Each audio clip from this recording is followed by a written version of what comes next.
Brought to you by Agilus Diagnostics. Health test की बात आती है तो मैं भरोसा करता हूँ India's largest diagnostics company Agilus diagnostics. खुद को टेस्ट करते रहो।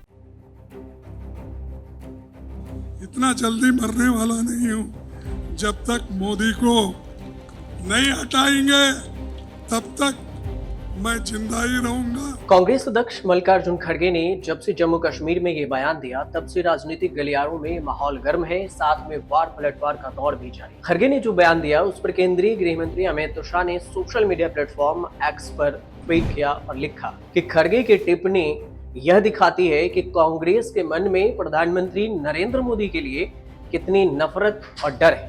वे लगातार उनके बारे में यही सोचते हैं। कांग्रेस अध्यक्ष ने अपने भाषण में अभद्र भाषा के इस्तेमाल में खुद को, अपने नेताओं और अपनी पार्टी को पीछे छोड़ दिया है। उन्होंने अपनी कटुता का परिचय देते हुए पीएम मोदी को अपने निजी स्वास्थ्य के मामले में अनावश्यक रूप से घसीटते हुए कहा कि वे प्रधानमंत्री को सत्ता से हटाकर ही दम लेंगे। जहां तक कांग्रेस अध्यक्ष के स्वास्थ्य की बात है तो पीएम मोदी और मैं सभी ये प्रार्थना करते हैं कि वे लंबे समय तक स्वस्थ रहें, वे कई वर्षों तक जीवित रहें और 2047 तक विकसित भारत का निर्माण देखने के लिए जीवित रहे। अमित शाह के इस बयान पर मल्लिकार्जुन खड़गे ने तुरंत पलटवार किया और मल्लिकार्जुन खड़गे ने सोशल मीडिया प्लेटफॉर्म एक्स पर अमित शाह के इस बयान पर लिखा कि गृह मंत्री अमित शाह को मणिपुर, सेंसस और जातिगत जनगणना जैसे गंभीर मुद्दों पर ध्यान देना चाहिए।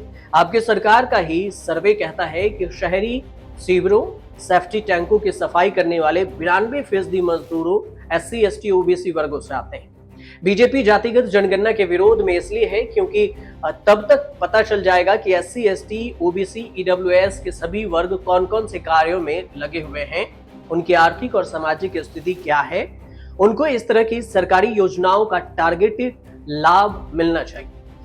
पार्टी कांग्रेस जाति जनगणना करवाने के लिए दृढ़ प्रतिबद्ध है और हम इस पर विचार कर रहे हैं। मल्लिकार्जुन खड़गे का जो प्रधानमंत्री मोदी पर बयान था वो बयान पहले सुनिए। स्टेटहुड का तो मैं बोला हूँ, स्टेटहुड जरूर देंगे और उसके लिए हम जरूर लड़ेंगे, चाहे कुछ भी हो। मैं ऐसा ही छोड़ने वाला नहीं। अब मेरे को तो 83 इयर्स चल रहे, इतना जल्दी मरने वाला नहीं हूँ। जब तक मोदी को नहीं हटाएंगे तब तक मैं जिंदा ही रहूंगा, आपकी बात सुनूंगा, आपके लिए लड़ूंगा। मल्लिकार्जुन खड़गे ने 28 सितंबर को जम्मू कश्मीर के जसरोटा के चुनावी जनसभा में तबीयत बिगड़ गई थी खड़गे की और तब उन्होंने ये बयान दिया था। इसके बाद उन्होंने सभा को संबोधित किया था और कहा था कि मैं तब तक जीवित रहूंगा जब तक पीएम मोदी सत्ता से नहीं हट जाते और इस बयान पर सियासी उबाल भी मच रहा। मल्लिकार्जुन खड़गे का बयान सुनिए और सुनिए कि तबीयत बिगड़ने के बाद उन्होंने क्या कुछ कहा। शहीद हेड कांस्टेबल को श्रद्धांजलि देने के लिए मैं प्रार्थना करता हूं आप अपने स्थान पर खड़े होकर हमारे वो शहीद। इतना जल्दी मरने वाला नहीं हूँ।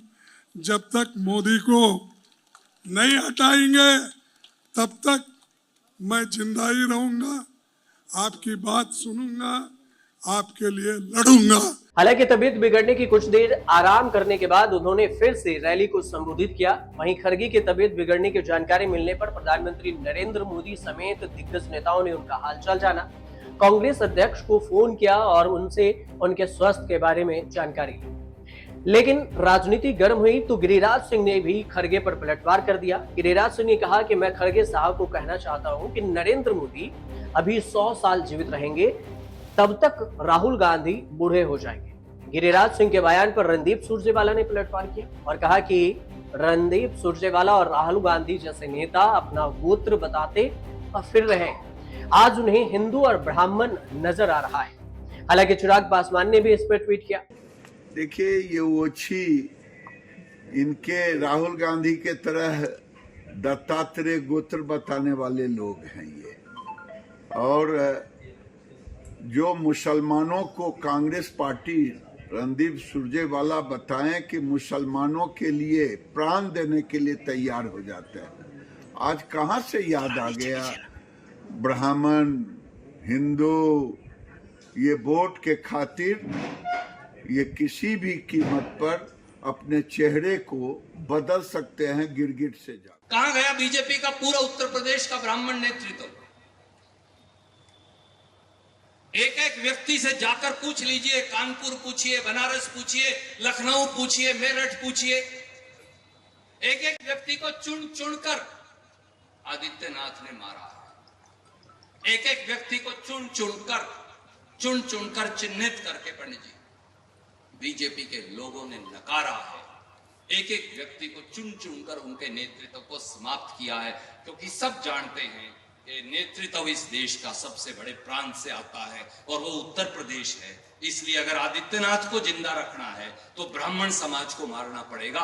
उनको मार कर उसके बाद उनकी राजनीतिक जो मार है उसके बाद फिर आदित्यनाथ का कद बढ़ा होगा।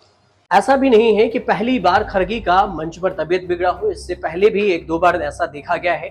बात अगर जम्मू कश्मीर चुनाव की करें तो यहाँ पर जो 90 सीटों में से कांग्रेस 90 सीटों में से 32 सीटों पर चुनाव लड़ रही है और नेशनल कॉन्फ्रेंस एनसी और कांग्रेस सीट शेयरिंग कर चुकी है। 90 सीटों में से 51 पर नेशनल कॉन्फ्रेंस और 32 सीटों पर कांग्रेस चुनाव लड़ रही है। 5 सीटों पर फ्रेंडली फाइट है, 2 सीटें सीपीआईएम और पैंथर पार्टी को मिली है। अब देखना दिलचस्प ये होगा कि खरगे ने जो बयान दिया प्रधानमंत्री मोदी पर, उन बयानों को लेकर राजनीति कितने दूर तलक जाती है और इस पर कब तक बयानबाजी होती है। फिलहाल आप हमारे साथ बने रहिए और देखते रहिए न्यूज़।